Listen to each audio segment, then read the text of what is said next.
はい、どうも、アドーラです。ちょっと前にね、留学したい女子へっていうタイトルの動画を出したんですけど、思っていた以上に反響があって、いろんな人に見ていただいて、すごく嬉しかったです。見てくださった方、コメントしてくださった方、ありがとうございました。皆さんご存知だと思うんですけど、私はアメリカに住んでて、もともとは高校留学のつもりで、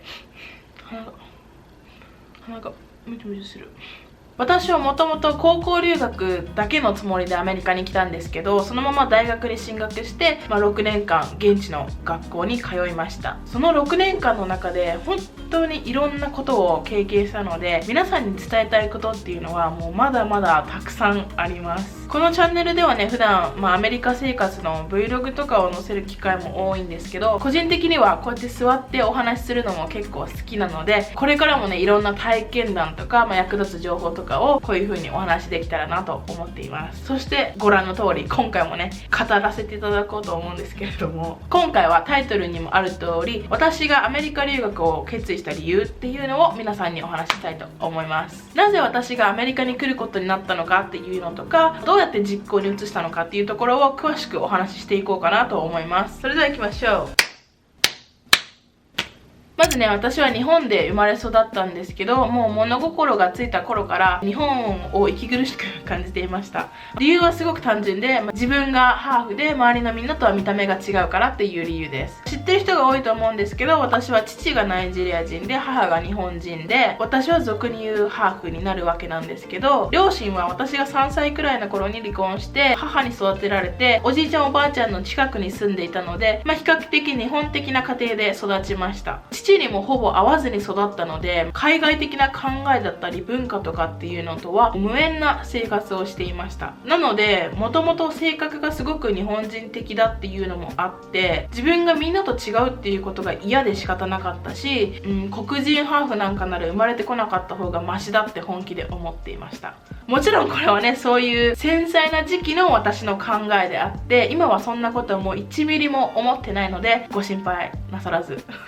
以前出したハーフで嫌だったこと、損したことっていう動画の中で、どんなことを経験してきたのかっていうのは結構詳しく話しているので、その動画を見てくださった方は大体想像がつくと思うんですけど、今回はその部分については詳しく話さないんですけど、そういう経験があったから留学したって言っても間違ってはないかなと思います。主には外人って呼ばれて、肌の色とか髪の質とか典型的な日本人の見た目っていうのと違う部分をからかわれたり笑われたりするのが当たり前で、ほとんどの場合は自分も笑ったりとかしてね、流していたんですけど、とにかく日本にいること、自分が置かれたその環境にいるっていうことがすごく息苦しかったです。そんな風に感じていたこともあって、日本を出て黒人がたくさんいるところに行ったらどんな感じなのかななんてことは結構小さい頃から考えたりしていました。外人って呼ばれるような人たちに混ざったら自分は普通の人間になれるんじゃないかなみたいな感じでしたね。そんな流れで海外に対して少し憧れをね持ち始めて、それと同時に海外の人みたいに自分も英語を話せるようになりたいなって思うようになりました。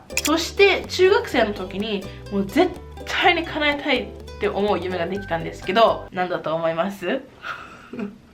何だと思いますって。それは CA さんになることで、貧乏で国内旅行すらもほぼ行ったことがなかった私にとっては、英語を話して世界を飛び回る CA さんたちってもうめちゃくちゃかっこいいみたいな憧れの存在だったんですね。実はアメリカでは CA さんってそんなにキラキラした印象っていう感じでもなくって、レストランのウェイトレスとかとそんなに変わらないような感覚なんですけど、もちろん私は日本の CA さんのイメージしか知らなかったので、当時は絶対に夢を叶えて CA さんになるんだってメラメラ燃えてました。その時点ではまだ留学しようとは思っていなくって、英語を勉強して話せるようにならなきゃっていうことにフォーカスしていましたね。お金もなくて教材とかもそんなに買えるわけじゃなかったので、じゃあどうしたら英語が学べるのかなっていうのを調べ始めました。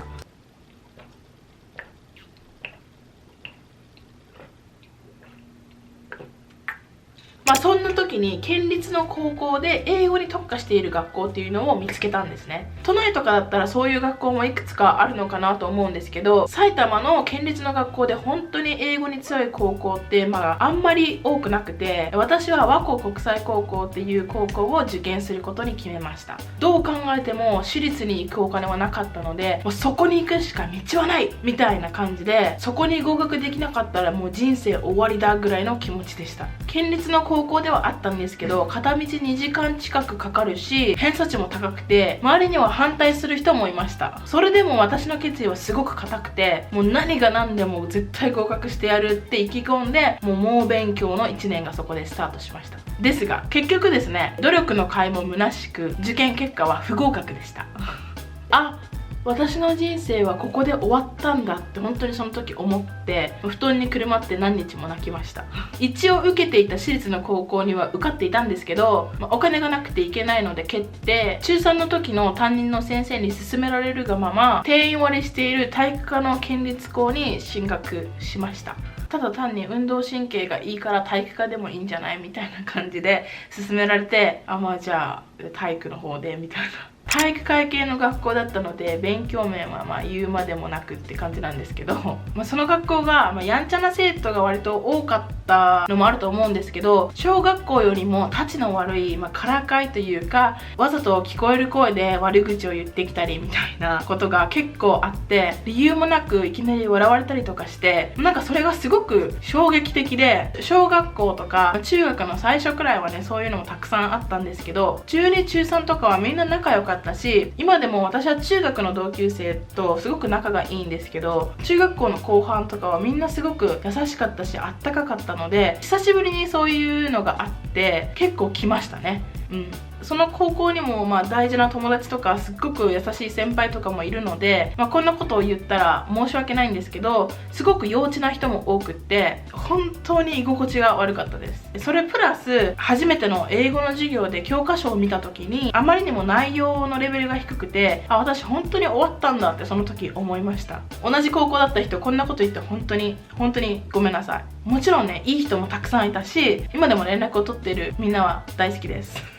フォローになってるか分かりませんけど、でも私はこの高校に通っていても自分の夢は叶えられないなって入学して1週間くらいで思ったので、とりあえず退学することを決めました。でそんな時に海外に行くなら今がチャンスだっていう風に思ったわけです。まだまだその時点で私は CA さんになるっていう夢を諦められなかったので、留学についてリサーチをし始めたんですけど、当時団地住まいの我が家には海外留学に行けるお金なんて全くなくて、バイトをして貯めるとしても海外の高校に行くのには間に合わないしって思っていた時に、そうだ、お父さんと一緒に暮らせばいいのかっていう結論に至りました。父は離婚後 LA に移住していて一人暮らしをしていたので、そこに一緒に住んで高校に通うしか手段はないのかなっていう感じでした。今でも覚えてるんですけど、父に自分で国際電話をかけて単語をつなげただけのようなめちゃくちゃな英文で、高校に通いたいから一緒に住ませてほしいっていう風にお願いしました。父はすっごくキャリア志向で、もう教育命っていう感じの人なので、アメリカの大学に進学してほしいってもともと思っていたらしくて、高校からアメリカに来るならなおさらいいからみたいな感じで、もうすぐに OK してくれて、弁護士を入れて私のグリーンカードの手続きをしてくれました。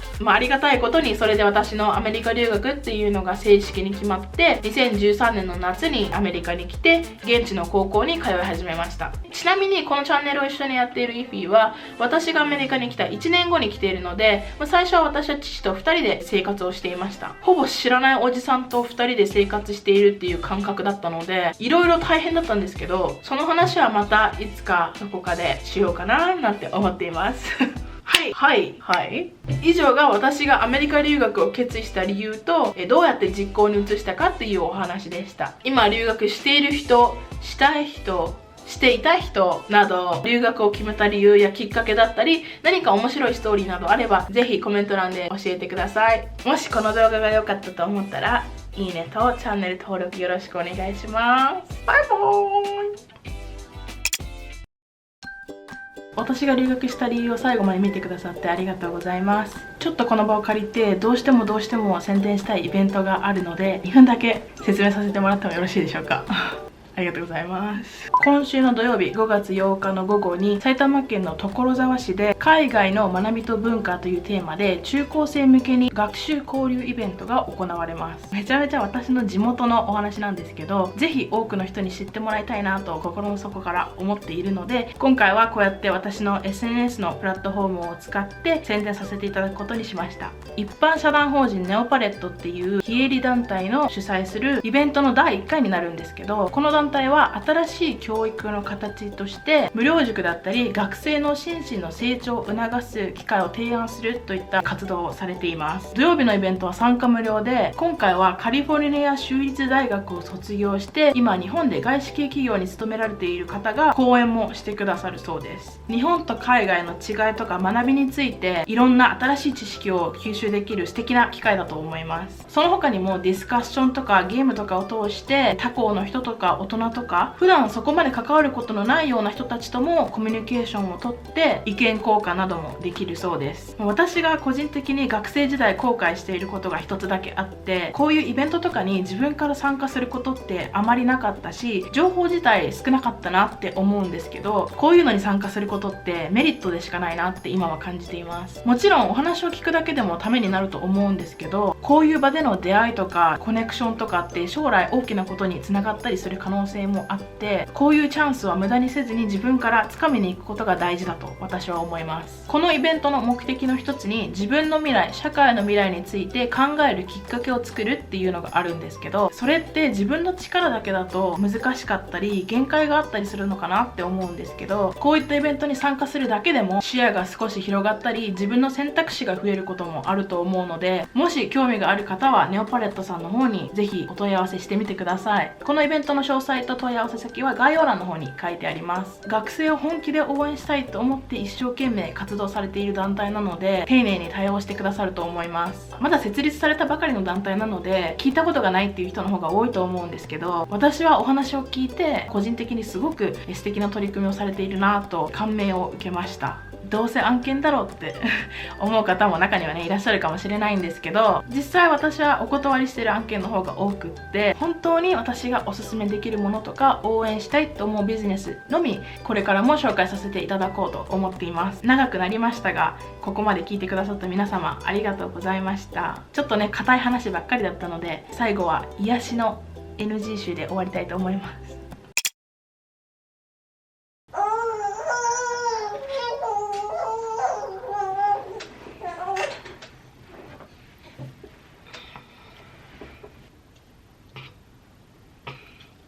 こんにちは、アドーラです。今日は朝と思います。なんかね、寝てくれないので今日は抱っこしてお送りいたします。寝たくないの？眠いの？はい、眠くないそうです。どれ書いてる？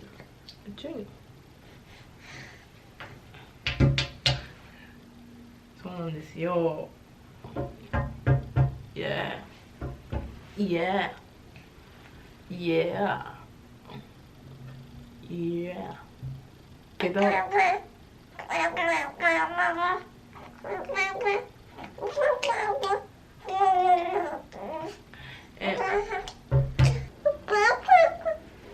しゃぽん寝ないの？